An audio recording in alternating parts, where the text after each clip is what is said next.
You're listening to the CaribClimate Podcast, produced by the Investment Plan for the Caribbean Regional Track of the Pilot Program for Climate Resilience, funded by the Inter-American Development Bank through the Climate Investment Funds and implemented by the Project Management Unit of the University of the West Indies Mona Office for Research and Innovation.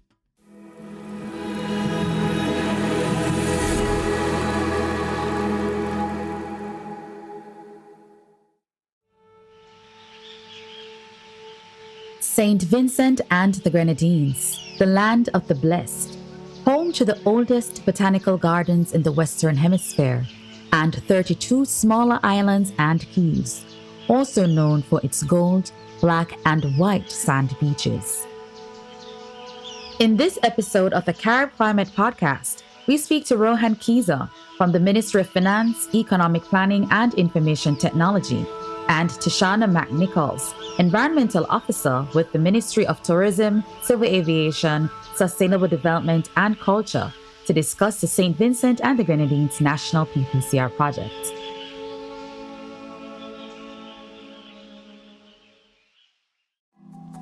What are the most pressing climate challenges in St. Vincent and the Grenadines? Our country's most pressing climate challenges. I think we as a country, we are located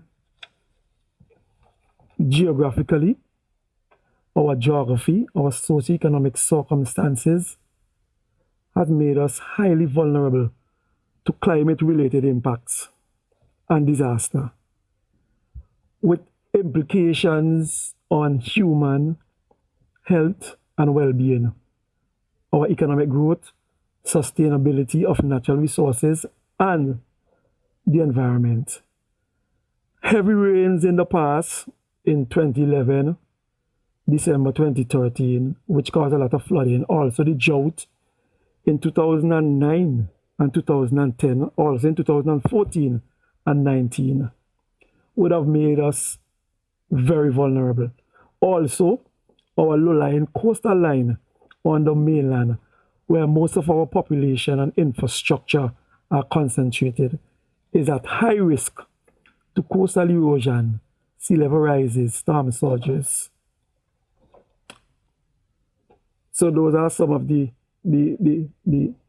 climate change challenges and vulnerabilities.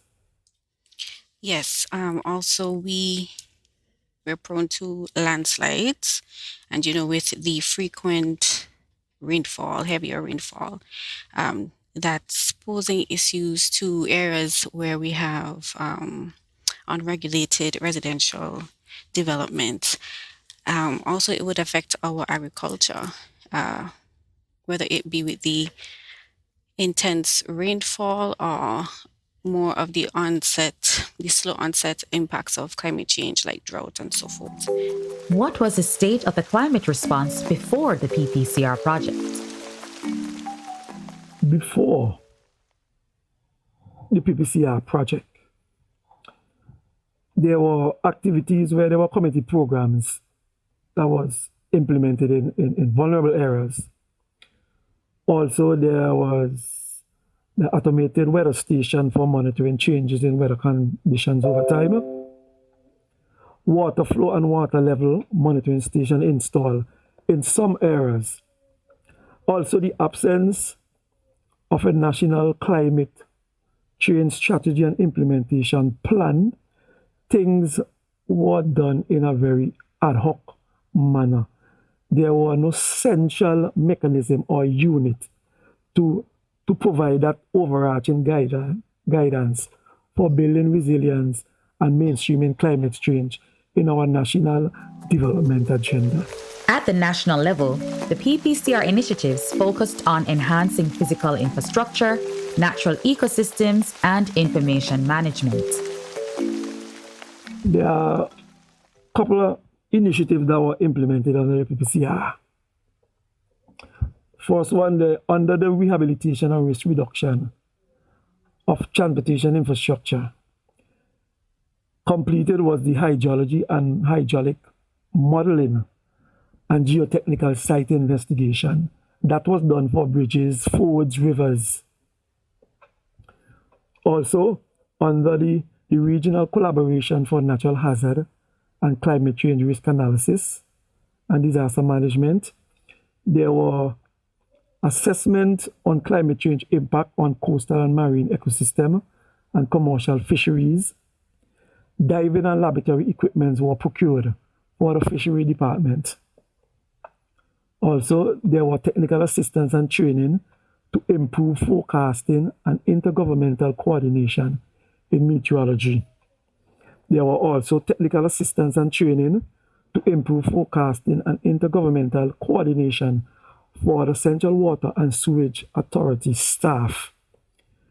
Under the National Emergency Management Organization, there was an upgrade to the emergency communication network of the National Emergency Management Organization. Also, in terms of information and data gathering or management, scope definition and development of work plan for the elaboration of the National Physical Development Plan. This was also completed. Under the Climate Change Adaptation and Disaster Risk Reduction, Institutional Strengthening Legislation and Education and Outreach, a draft Climate Change Adaptation Policy Strategy and Implementation Plan was completed, and that was in 2019. Also, there was a National Curriculum Development in Climate Change Adaptation and Disaster Risk Reduction was completed in 2020.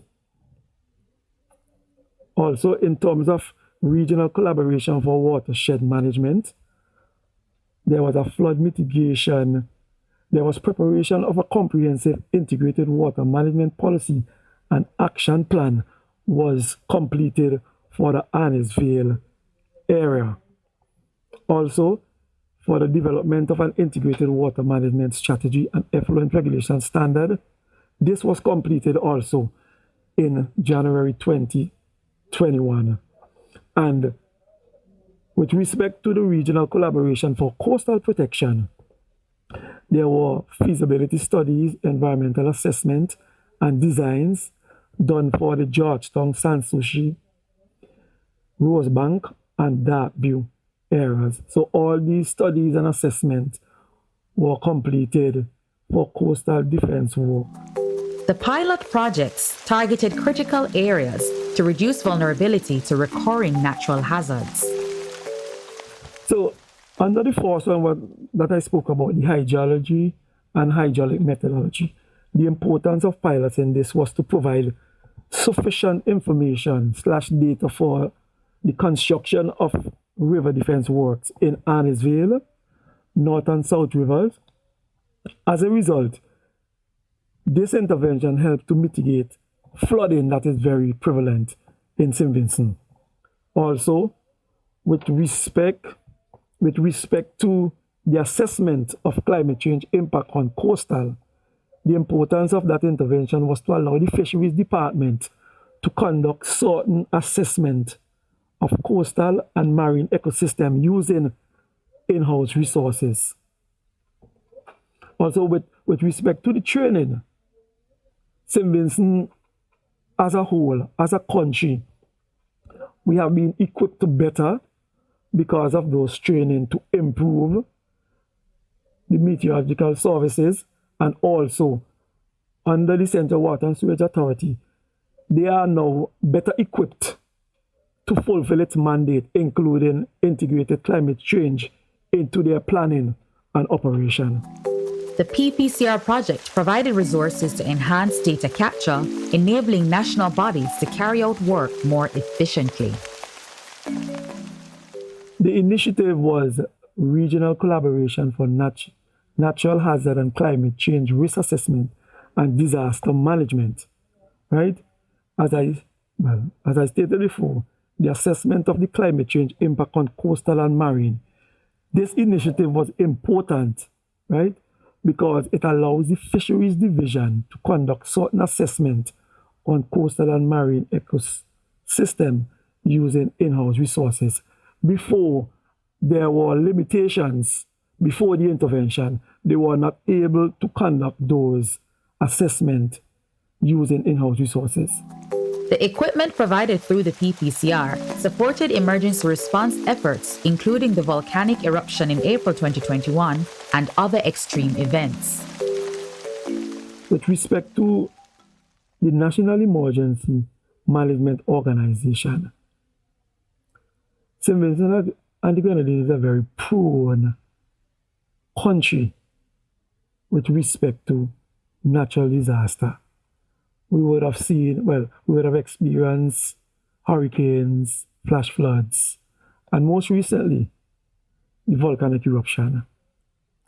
The upgrade to the emergency communication network is of great importance to the country in terms of disseminating information quickly in and around St. Vincent and the Grenadines to avoid the impact of the natural disaster. And we noticed that was very evident with respect to the volcanic eruption in terms of getting people out of the red zone. And I think we did a brilliant job because of these interventions. Rohan shares his perspective on how the national PPCR initiatives have helped to mainstream or enhance climate resilience in St. Vincent and the Grenadines. I think St. Vincent is at a better place now to respond to climate change impacts, to disasters, etc.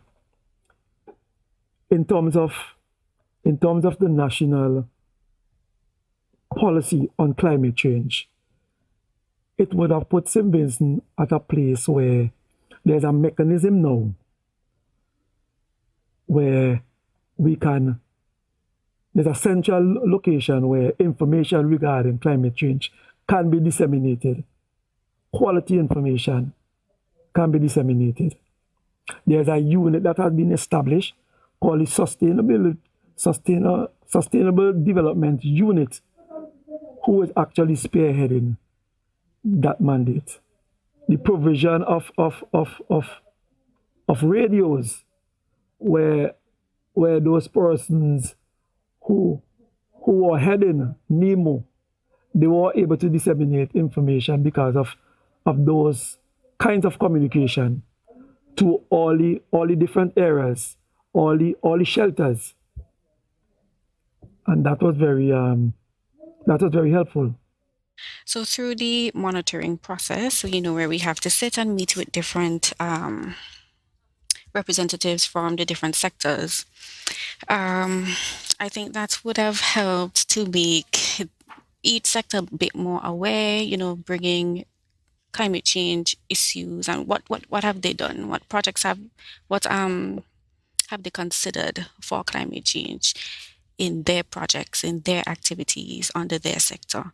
So I think through the monitoring process, it has helped a bit, not a whole lot, but a bit, to mainstream climate change in their areas. Yes, thanks, Tyshana.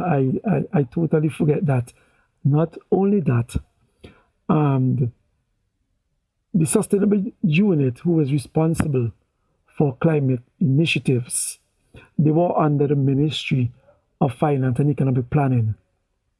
During the budgetary process where all line ministries have to come to the table for project appraisal, they were part of the appraisal team.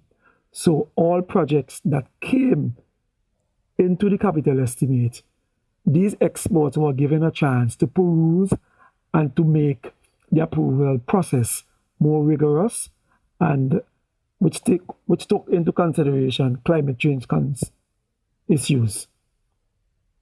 So that kind of helped to mainstream climate change issues into the national development agenda. What have been some of the successes from the different interventions under the St. Vincent and Grenadines National PPCR project? I think a major success or achievement under the PPCR project would be our climate change policy and our strategy that was approved in 2019, I believe. That's a major step.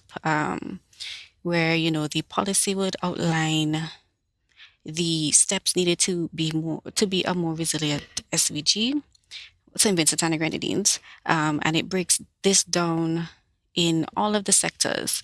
So it's definitely a stepping stone to where we truly want to be, a better, more resilient St. Vincent and the Grenadines.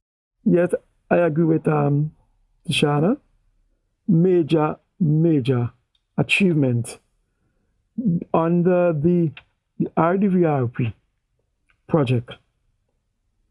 We have the coastal protection, the implementation of the coastal protection in Sans Souci and Georgetown. That is about $30+ million. That is definitely a success because it helps with the coastal erosion, and in that area where there are a lot of people who settle in that area, I guess people are a bit more comfortable now, especially during a natural disaster. They are more protected, and the coastline is also more protected. So that is a major success. As we said earlier, the coastline, there's a lot of development very close to the coastline.